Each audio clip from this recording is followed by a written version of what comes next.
कि जिस तरीके से राष्ट्रपति पद की दावेदारी के लिए सत्ता पक्ष हो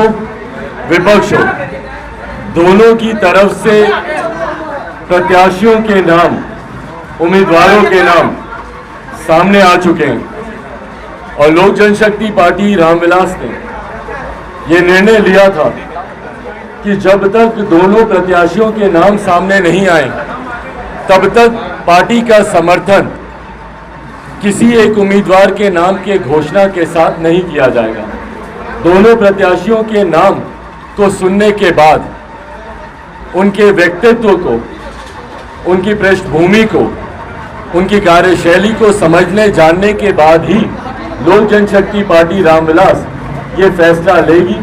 कि हमारा समर्थन किस उम्मीदवार के लिए है। वैसे इस बात को मैं स्पष्ट कर दूं कि लोक जनशक्ति पार्टी रामविलास संख्या बल के तौर पर हम लोग का बहुत ज़्यादा उम्मीदवार के जीतने या हारने में संभवतः बहुत ज़्यादा भूमिका नहीं होगी। लोकसभा में एक वोट है हम लोग का, बट राष्ट्रपति चुनाव को अगर देखें जिस इलेक्टोरल कॉलेज के माध्यम से चुनाव होता है, इस एक वोट की भी महत्व लगभग 700 प्लस वोट के आधार के तौर पर होती है एक एमपी के वोट की। बट बहरहाल मेरे इस एक वोट से बहुत ज़्यादा हार या जीत में कोई फर्क नहीं पड़ने वाला,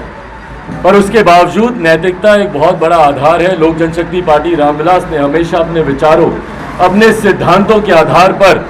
फैसले किए हैं। हमारे नेता आदरणीय रामविलास पासवान जी ने हमेशा लोक जनशक्ति पार्टी के सिद्धांतों के आधार पर, पार्टी के विचारों के आधार पर नीतिगत समर्थन हर गठबंधन को दिया है। कई ऐसे उदाहरण पूर्व में भी रहे हैं कि किसी गठबंधन के साथ रहने के बावजूद अगर हमारे विचारों के आधार पर उस गठबंधन का फैसला नहीं होता है या वो नीति हमारे सिद्धांतों के आधार पर नहीं होती है तो हम लोगों ने प्रमुखता से मुखर तौर पर उसका विरोध करने का भी हम लोगों ने काम किया है। उदाहरण के तौर पर डिमोनेटाइजेशन एक ऐसा ही फैसला था केंद्र सरकार का जिसका लोक जनशक्ति पार्टी रामविलास ने, लोक जनशक्ति पार्टी उस वक्त की और हमारे नेता आदरणीय रामविलास पासवान जी ने, मैंने स्वयं उस वक्त भी उसका विरोध किया था। भूमि अधिग्रहण बिल केंद्र सरकार 2014 में एनडीए की सरकार बनते ही ये बिल लाया गया था। पार्लियामेंट में खुद मैंने खड़े होकर इस बिल का मैंने विरोध किया था। अनुसूचित जाति जनजाति एट्रोसिटी एक्ट था जिसमें हमारे नेता ने सरकार को अल्टीमेटम तक देने का काम किया। वही कई बार विपक्ष के द्वारा कई ऐसे नीतिगत फैसले लिए गए जो हम लोग विपक्ष में होने के बावजूद हम लोगों ने उस फैसलों का हम लोगों ने समर्थन किया। उदाहरण के तौर पर शराबबंदी, हम लोग उस वक्त एनडीए का हिस्सा थे, मुख्यमंत्री नीतीश कुमार जी एवं उनकी पार्टी महागठबंधन का हिस्सा थी। दोनों अलग अलग गठबंधन में थे, पर उस वक्त भी मैंने शराबबंदी का मैंने समर्थन किया था क्योंकि नीतिगत तौर पर यह फैसला सही था। ये फैसला कानून बनने के बाद पर विफल हुआ वो अलग बात है, पर नीतिगत तौर पर यह फैसला सही था, इसका हम लोगों ने समर्थन किया। ऐसे ही आज की तारीख में जिस तरीके से दोनों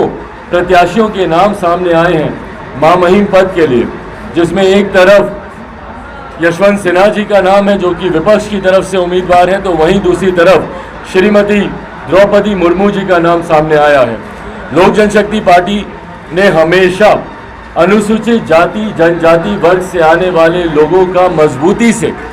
समर्थन करने का काम किया है और हमेशा हमारे नेता ने उनके 50 साल के सक्रिय राजनीतिक इतिहास को अगर आप देखें, 5 दशक से ज़्यादा जो हमारे नेता आदरणीय रामविलास पासवान जी ने राजनीति में बिताए, हमेशा उन्होंने अनुसूचित जाति जनजाति पिछड़ा वर्ग समाज के ऐसे वंचित वर्ग गरीब परिवार से आने वाले लोगों को मुख्य धारा के साथ जोड़ने का उन्होंने काम किया। उन्हीं के पक्ष चिन्हों पर चलते हुए हम लोगों ने भी हमेशा ऐसे वर्ग से आने वाले लोगों को कैसे मुख्य धारा में प्रमुखता से जोड़ा जाए उसके लिए हम लोगों ने कार्य करने का प्रयास किया। ऐसे में जब द्रौपदी मुर्मू जी का नाम सामने आया है तो लोक जनशक्ति पार्टी ने बिना कोई समय लगाए हुए,